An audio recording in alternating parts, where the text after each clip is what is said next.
तो चलिए स्टार्ट करते हैं अपने फर्स्ट क्वेश्चन से। निम्नलिखित में से 4 विकल्पों में से उस विकल्प का चयन करें जो कोष्ठक में दिए गए शब्द का तत्सम रूप है। आपको क्वेश्चन दिया गया है, मेरे पड़ोसी का घर बन रहा है इसलिए बहुत सी ईंट मंगवाई गई है। तो ये ब्रैकेट में जो ईंट लिखा हुआ है इसका आपको तत्सम रूप बताना है। इसका मतलब ये जो है ये तद्भव में है और इसका तत्सम रूप बताना है। तद्भव और तत्सम क्या होते हैं? तत्सम ऐसे शब्द होते हैं जो डायरेक्टली संस्कृत से लिए गए हैं और तद्भव उन्हीं का व्युत्पन्न रूप होता है। यानी संस्कृत से बने हुए शब्द तद्भव होंगे और डायरेक्टली जो संस्कृत में ही यूज़ होते हैं उनको तत्सम कहा जाता है। तो ईंट का तत्सम क्या हो जाएगा? इष्टिका कहते हैं ईंट के तत्सम को। ऑप्शन नंबर बी हमारा करेक्ट है। इसी के साथ जो अक्ष वर्ड लिखा हुआ है इसके कई अर्थ होते हैं, जैसे कि आँख, सर्प और धुरी। गंडक जो है ये एक नदी है जो कि नेपाल और बिहार में बहती है। इसे सालग्रामी या नारायणी के नाम से भी जाना जाता है। नेक्स्ट क्वेश्चन, बखिया उधेड़ना इस मुहावरे का सही अर्थ क्या है? तो इसका सही अर्थ है भेद खोलना। कई सारे मुहावरों से भी एसएससी जीडी में क्वेश्चंस देखने को मिलते हैं, तो ये सभी मुहावरे इंपॉर्टेंट हैं। नेक्स्ट क्वेश्चन, निम्नलिखित प्रश्न में 4 विकल्पों में से उस विकल्प का चयन करें जो रिक्त स्थान के लिए सही पुल्लिंग रूप वाला विकल्प हो। मैं डैश में अपने परिवार के साथ घूमने जाने वाली हूँ। तो इसमें हमारा करेक्ट आंसर हो जाएगा दिसंबर। मैं दिसंबर में अपने परिवार के साथ घूमने जाने वाली हूँ। गाड़ी जो है ये एक स्त्रीलिंग शब्द है और ई प्रत्यय वाले शब्द आमतौर पर स्त्रीलिंग होते हैं। तो यहाँ पर जो पुल्लिंग रूप वाला विकल्प है वो दिसंबर है। सो ऑप्शन नंबर ए हमारा करेक्ट हो जाएगा। दिए गए वाक्य में उचित पर्यायवाची शब्द का चयन करके रिक्त स्थान को फिल करना है हमें। पर्वत जो है स्थिर है, तो स्थिर का जो पर्यायवाची होता है वो निश्चल होता है। निश्चल यानी कि जो चले ना, यानी स्थिर रहे। तो पर्वत निश्चल है यानी कि स्थिर है। निश्चल का मतलब होता है अचल, स्थिर या फिर अपरिवर्तनशील। कल उमा की डैश में पेशी है। तो उमा की कहाँ पर पेशी है? अदालत में पेशी है। पुस्तकालय में हाथ से लिखी गई एक भी पुस्तक उपलब्ध नहीं है। तो हाथ से लिखी गई पुस्तक को पांडुलिपि बोला जाता है, ध्यान में रखेंगे।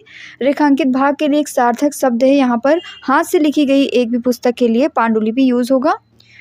छाया प्रति किसे कहते हैं? तो छाया प्रति फोटोकॉपी को कहा जाता है, यानी किसी भी दस्तावेज की हूबहू नकल बनाने के लिए जो मशीन से उसकी प्रति की जाती है उसी को छाया प्रति कहा जाता है। पांडुलिपि यानी इंग्लिश में इसे मैन्युस्क्रिप्ट कहते हैं। हाथ से लिखे गए जो मूल दस्तावेज या लेख हैं उनको पांडुलिपि कहा जाता है। प्रतिलिपि यानी कि कॉपी, मूल दस्तावेज की नकल को प्रतिलिपि कहते हैं। इसे हाथ से लिखकर टाइप करके या किसी अन्य तरीके से बनाया जा सकता है। जिसमें चेतना ना हो, इस वाक्यांश के लिए एक शब्द क्या होगा? तो जिसमें चेतना ना हो उसको अचेतन कहते हैं। निम्नलिखित प्रश्न में 4 विकल्पों में से उस सही विकल्प का चयन करना है जो कि वाक्यांश के लिए एक शब्द का विकल्प हो, जिससे किसी भी प्रकार की हानि नहीं हो, तो उसे निरापद कहा जाता है। यहाँ पर जो निरामिष वर्ड लिखा हुआ है इसका अर्थ होता है मांस रहित भोजन, और निराधार का अर्थ है जिसका कोई आधार ना हो। निराहार जो है इसको कहते हैं कोई भी उपवास रखने वाला व्यक्ति हो या जिसने भोजन ना किया हो उसे निराहार कहा जाता है। निरापद यानी आपदा रहित, किसी भी प्रकार की हानि जिससे ना हो उसे निरापद कहते हैं। नेक्स्ट क्वेश्चन, शुद्ध वर्तनी वाले विकल्प का चयन करना है। तो दिए गए ऑप्शंस में से औरत में बहुत शक्ति होती है, इसमें सभी वर्तनी शुद्ध हैं। इसके अलावा आप देख सकते हैं यह मशीन सब कार्य करती है, तो यहाँ पर मशीन गलत लिखा हुआ है। मशीन कुछ इस तरीके से लिखा जाएगा। राम की तुलना, यहाँ पर तुलना वर्ड जो है ये गलत लिखा हुआ है, तुलना इस तरीके से लिखेंगे। दीपक रोशनी प्रदान करता है, यहाँ पर दीपक को इस तरीके से लिखा जाएगा दीपक, ठीक है। तो यहाँ पर जो थर्ड ऑप्शन है इसमें शुद्ध वर्तनी है। आप देख सकते हैं कि मशीन की शुद्ध वर्तनी मशीन है, तुलना को तुलना लिखा जाएगा और दीपक को दीपक लिखेंगे। जो कहा ना जा सके इसको क्या कहेंगे? तो वाक्यांश के लिए एक सार्थक शब्द बताना है। जो कहा ना जा सके उसे अकथ्य कहते हैं। समान का दुरुपयोग ना करें, समान का दुरुपयोग का विलोम बताना है। दुरुपयोग का विलोम हो जाएगा सदुपयोग, यानी ऑप्शन नंबर सी हमारा करेक्ट है। कठोर का विलोम हो जाएगा कोमल। देवताओं का उपवन बहुत सुंदर होता है, तो यहाँ पर जो देवताओं का उपवन है इसे नंदन कानन के नाम से जाना जाता है। संसार नश्वर है, तो यहाँ पर आपको बताना है नश्वर का विलोम क्या होगा। तो नश्वर का विलोम होगा अनश्वर। कुछ अदर इम्पॉर्टेंट विलोम शब्दों को अगर डिस्कस करें तो जैसे उत्थान है, इसका विलोम क्या होगा? तो उत्थान का विलोम होता है पतन। आकर्षण का विलोम विकर्षण। अनुज का विलोम क्या होगा? अनुज का विलोम होता है अग्रज, अग्रज। शयन का विलोम क्या होगा? तो शयन का विलोम होता है जागरण, शयन का विलोम हो जाएगा जागरण। और एक वर्ड है क्षणिक, इसका विलोम क्या होता है? क्षणिक का विलोम होता है शाश्वत, शाश्वत। सगुण का विलोम क्या होगा? सगुण का विलोम होता है निर्गुण। और एक इम्पॉर्टेंट वर्ड है इति, इति का विलोम क्या होता है? इति का विलोम होता है अथ, कई बार एग्जाम में पूछा गया है। उष्ण का विलोम क्या होगा? तो उष्ण का विलोम होता है शीतल। आदि का विलोम क्या होगा? तो आदि का विलोम होता है अंत। तम का विलोम होता है उजाला, तम मीन्स होता है अंधकार और इसका उजाला हो जाएगा या फिर प्रकाश। अनुराग का विलोम होता है विराग, अनुराग यानी कि प्रेम, विराग यानी कि वैराग्यता। अनुराग का विलोम हो जाएगा विराग। तो ये कुछ इंपॉर्टेंट विलोम शब्दों को हम लोगों ने डिस्कस किया। आगे बढ़ेंगे। आप देख सकते हैं यहाँ पर जो संपन्न है इसका विलोम है विपन्न, दानव का देव या मानव, और इसके बाद सहित का विलोम है विहीन। रेखांकित पद समूह के बदले उपयुक्त शब्द का प्रयोग करिए। तो लकड़ियों के समूह को क्या कहा जाएगा? लकड़ियों के समूह के लिए हम गट्ठर वर्ड का यूज़ करेंगे। रेवड़ जो है ये भेड़ बकरियों के झुंड को कहा जाता है रेवड़।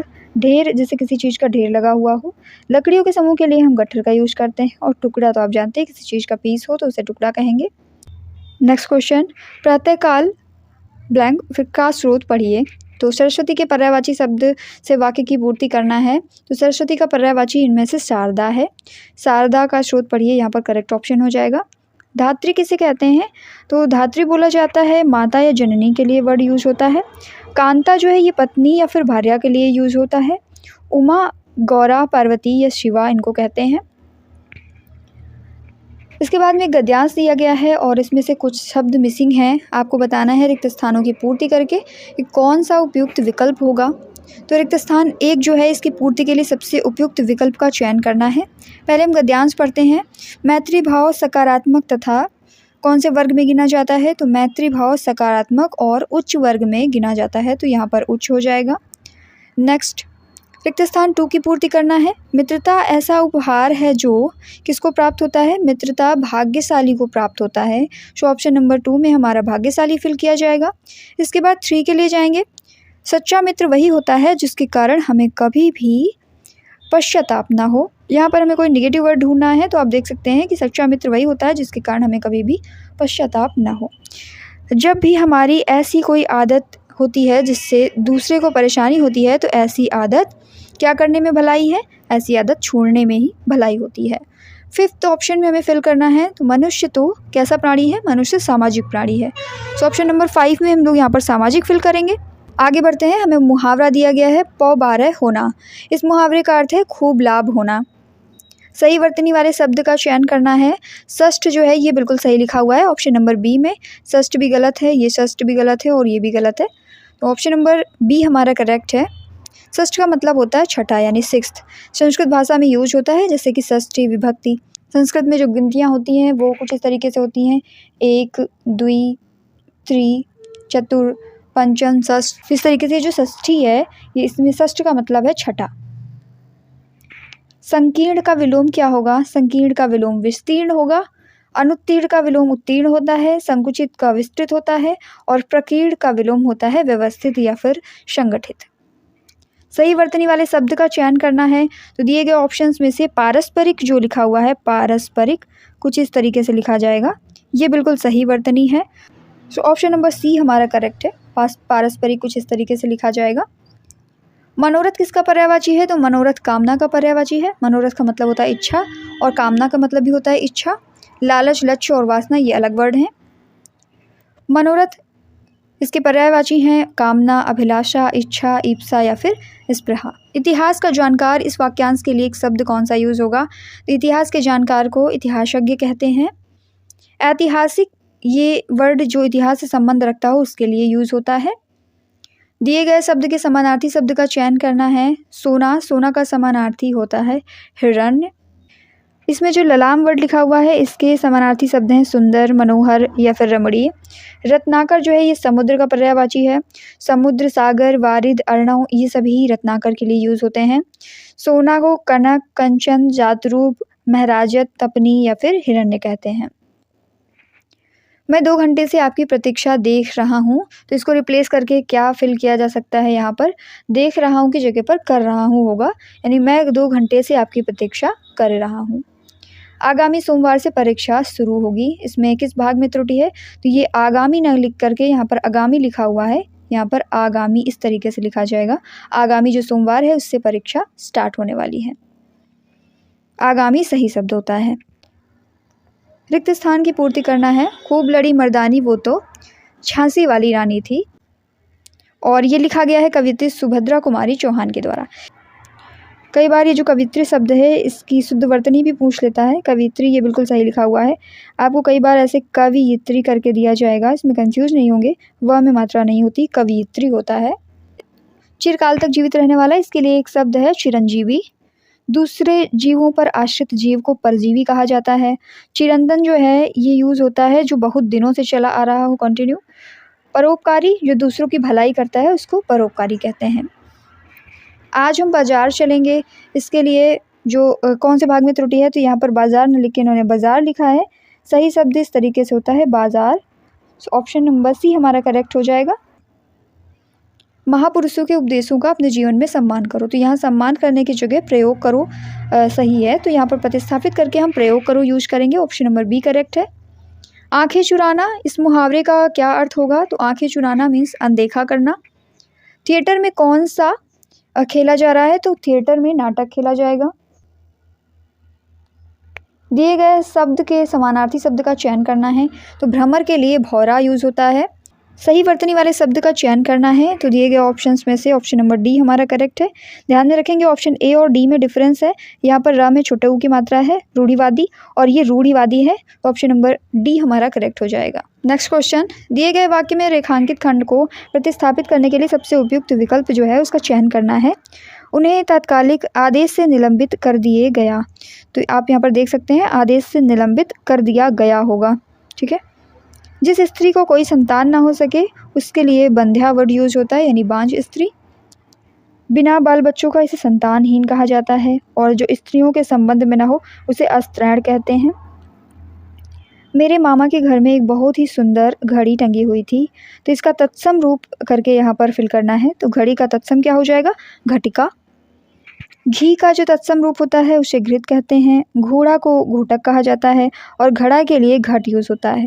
ये जो भी तत्सम शब्द हैं ये डायरेक्टली संस्कृत से लिए गए हैं, और इसके अलावा में जो इनके तद्भव रूप हैं इनको संस्कृत से व्युत्पन्न किया गया है, संस्कृत से बनाए गए शब्द हैं ये। ज्योति, ज्योति के लिए विलोम शब्द तम यूज होगा, क्योंकि ज्योति का अर्थ होता है प्रकाश, और जो तम है इसका अर्थ है अंधकार, अंधकार। हमें चावल दाल के साथ क्या खाना चाहिए? घी खाना चाहिए। मिठाई नहीं होगा, लस्सी भी नहीं होगा, चटनी भी नहीं होगा, तो यहाँ पर पुल्लिंग रूप वाला विकल्प चूज़ करना है, तो पुल्लिंग रूप के लिए घी वर्ड यूज़ होगा। अपना मतलब साधने वाला, अपना मतलब साधने वाले को स्वार्थी कहते हैं। या व्यापाद जो वर्ड लिखा हुआ है इसका मतलब होता है मन में किसी के लिए बुराई सोचना। उपही जो वर्ड है इसका मतलब है अपरिचित व्यक्ति। 12 बरस पीछे घूरे के भी दिन फिरते हैं, इस लोकोक्ति का सही अर्थ बताना है, यानी कि एक ना एक दिन अच्छे दिन आ ही जाते हैं, 12 बरस पीछे घूरे के भी दिन फिरते हैं। चारों बहनों की प्रॉपर्टी में भागीदारी है, तो भागीदारी के लिए उचित पर्यायवाची शब्द क्या होगा? प्रॉपर्टी में हिस्सेदारी होता है, गिरावट नहीं होता, वारण नहीं, अमीरी नहीं, प्रॉपर्टी में क्या हो जाएगा? हिस्सेदारी। रिक्त स्थान की पूर्ति करनी है। द्रौपदी का कपड़ा हरण भरी सभा में हुआ था, तो कपड़े के लिए यहाँ पर पर्यायवाची वर्ड यूज़ करेंगे, तो कपड़े के लिए चीर वर्ड यूज़ होगा। द्रौपदी का चीर हरण भरी सभा में हुआ था। भोर होते ही सब उठ गए, यहाँ पर भोर के लिए जो विलोम शब्द यूज़ होगा, भोर सुबह को कहते हैं, तो सांझ हो जाएगा। सुबह के लिए सांझ वर्ड यूज़ होगा यहाँ पर भोर के लिए। पानी की तरह बहना, इस मुहावरे का अर्थ है अंधाधुंध खर्च करना। निम्नलिखित वाक्य में उस वाक्यांश को पहचानना है जिसमें मात्राओं से संबंधित अशुद्धियाँ हैं। जो आदमी दूसरों के भावों का आदर करना नहीं जानता, उससे दूसरे में भी सद्भावना की आशा नहीं करनी चाहिए। तो आप देख सकते हैं यहाँ पर ये जो दूसरे लिखा हुआ है, दूसरे में दूसरे वर्ड यूज़ होगा, तो ये मात्राओं से संबंधित त्रुटि है। तो ऑप्शन नंबर सी हमारा करेक्ट हो जाएगा। दोस्तों एक क्वेश्चन आप सभी लोगों के लिए है, इसका कौन सा आंसर सही होगा कमेंट बॉक्स में जरूर